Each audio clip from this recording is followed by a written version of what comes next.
What's up? So I was supposed to go live on YouTube, but unfortunately I haven't gotten around to it. So I'm going to go ahead and answer those questions that you guys put in my YouTube community. I'm going to be answering those via like a live, well not live, a Q&A, pre-recorded videos to get your questions answered, compile them all, and then upload them. So here we go.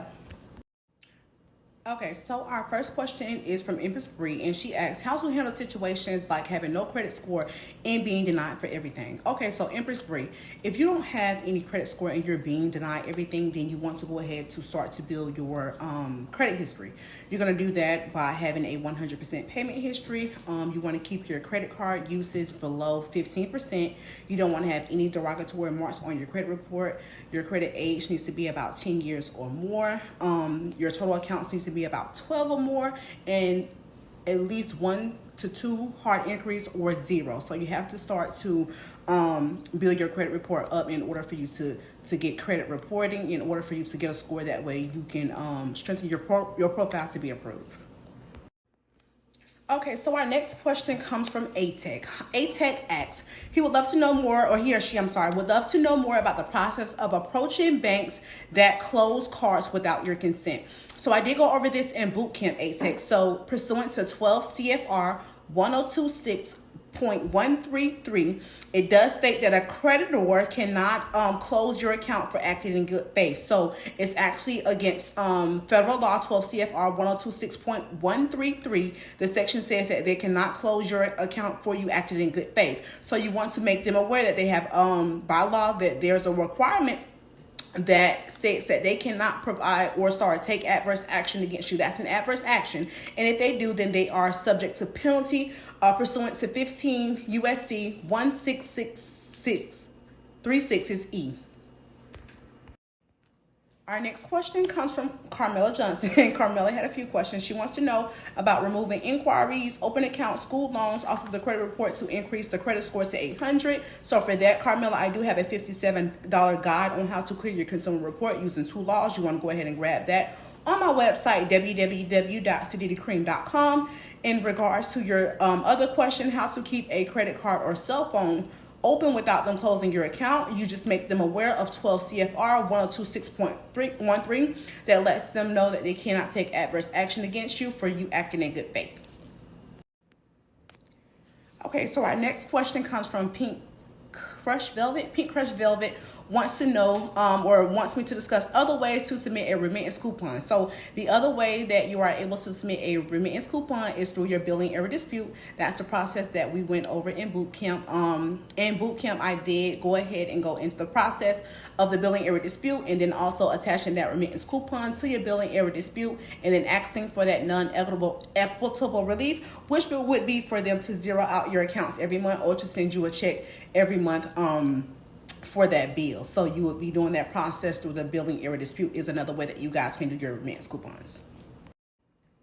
Okay, so our next question comes from Joe Bugaloo. He said he would like your take on debt discharge or debt validation or acceptance. However, you would have handled these situations successfully. So my take on that, Joe, is debt doesn't exist. When it comes to debt discharge, if you're wanting to clear your credit, then you would want to grab my $57 guide. If you're wanting to actually get remedy and clear your report, you're going to do that through a billing error dispute. Go ahead and find the errors in which you use your Social Security to get your open consumer credit lines of credit, where they were required to provide you with certain disclosures that they didn't, where they failed to do that. You'll go ahead and then you go through your process of the billing error dispute, and that's how you go through the process of essentially quote unquote discharging debt and also getting remedy.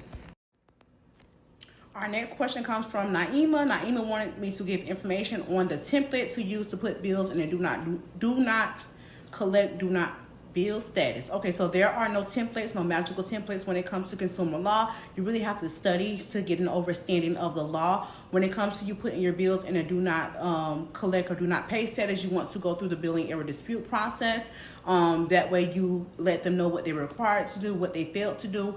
You put them on notice, and then you are going to be asking them for non-equitable relief in the process of zeroing out your bills every month. So you'll use the billing error dispute process to do so. There are no magical templates, but if you come to boot camp, then that information I will be able to break down to you all step by step. Okay, so our next question comes from Nyla Zada Sadais. I'm not going to try to pronounce your name, but she wants to know the proper order to send the letters in. So I have this already answered over YouTube in several of my videos. So what to include in your packet? In your packet, you're going to be including your cover letter, your cease and desist, your affidavit of truth, or your affidavit of truth and response for cease and desist. You're going to attach your exhibits, and you're going to send it certified mail. You're going to send that packet. You're going to copy it 4 times. Send that packet to 3 people. Keep 1 copy for yourself. It's going to go to the registered agent because they cut the checks. It's going to go to the company's payment center. One is going to go to their billing area department, and then again, keep that 4th copy to yourself. Plain and simple. Don't overcomplicate it.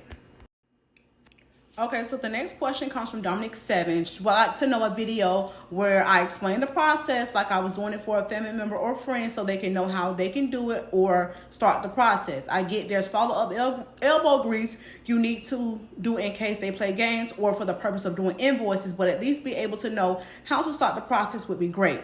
A package where you can get the whole process, the video classes, templates, etc. would be great. For the last few years, she studied pathology. She put in her paperwork, and she says that she's new to doing this. Okay, so I have gone over the process in depth for free on YouTube, and then also in my paid boot camp where I break it down for 5 hours. There is not going to be ever a replay. You guys can stop asking me that. There's no templates unless you come to boot camp. Then I do provide you with class materials. Other than that, there's no templates, and I don't provide any replays. So I do break it down step by step in the easiest way for you to understand. Okay, our next question comes from RH. He or she says that they're interested in getting the companies that are double dipping to stop charging me. I'm not understanding what do you mean by double dipping? The billing error process in quotations. I have sent the billing error notice. I don't know what to do next. Okay, so after you send your billing error notice, you should have provided them with a time frame for them to respond to you. If they haven't responded to you within that time frame, which is 15 days by law, then at that point you should be going or moving to the next step, which is arbitration or filing suit. You've already provided them a billing error notice. It's time for you now to take action. And when y'all doing this process, y'all have to take accountability to be able to do the next steps. If you don't do the work, you're not going to get any results. So your next steps, take action, arbitration, or for you to file suit. Hope that helps. Okay, thank y'all. So that is it for the questions that were submitted to me on YouTube. So at this time, I want to thank y'all for dropping y'all questions to me on YouTube. And you guys do know that I don't have a date for the next set class, but if you do text the word waitlist to 407-305-7089, then that will put you on the waiting list to be notified of when the next class is going to occur or take place. I am going to be doing another billing error class, but it's going to be coming in the coming weeks, and I also have another class lined up for you all as well as a course. So just know that great things are coming. Just be patient with this process. It didn't happen overnight, so you're not going to be able to clear everything overnight, but you know, it's an overlife thing, not an overnight thing. So just keep that in mind, that we are unlearning to relearn, and there's really no rush. See y'all soon.